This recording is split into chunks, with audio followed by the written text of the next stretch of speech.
Physics 123, sections 1 and 2.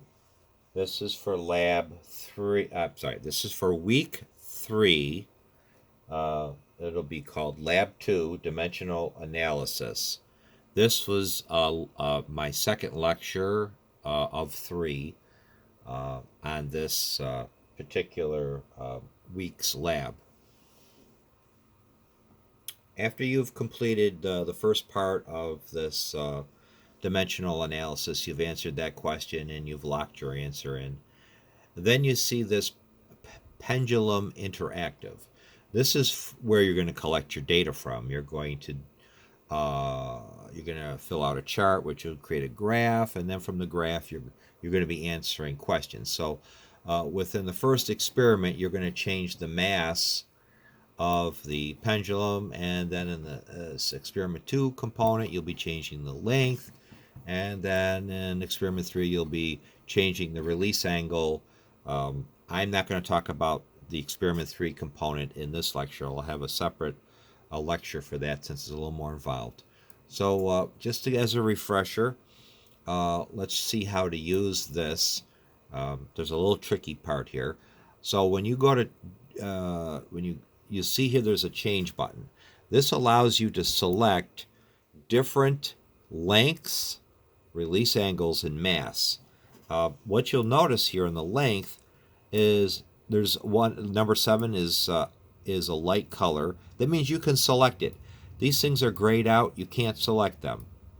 Okay, so if you try to select one of those other than the white ones, they won't work. The same thing holds true with the release angle. You're going to have to, pick one that's a white color. Okay, so the first part was you're going to change the mass. So you're going to be loading different masses in and filling in the a chart, which creates a graph. Okay, so I click on independent here. I click independent. That's the independent. I click the independent box under the word mass.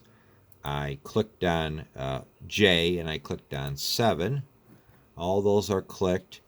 When I hit the word load, you should see these parameters be reflected up here. So, for example, 66.8 for the mass. Right now it's 195. When I hit load, it should change. And it did. So that's something to know, that you only can change into things that are the values that are whited. These gray areas you can't use. As you recall, you have a toolbox.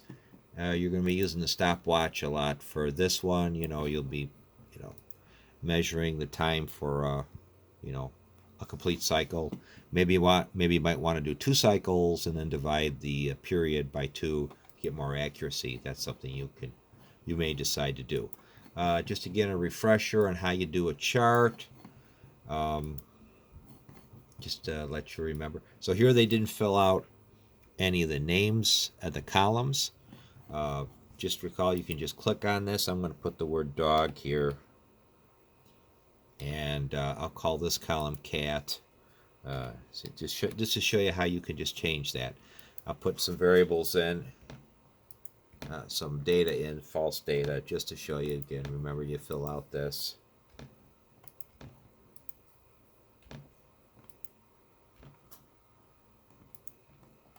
Okay.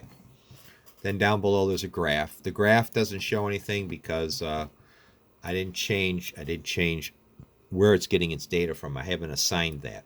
So if this is the independent variable, we'll say I'll change this to dog. So I click on here. I select data column. I'll say dog.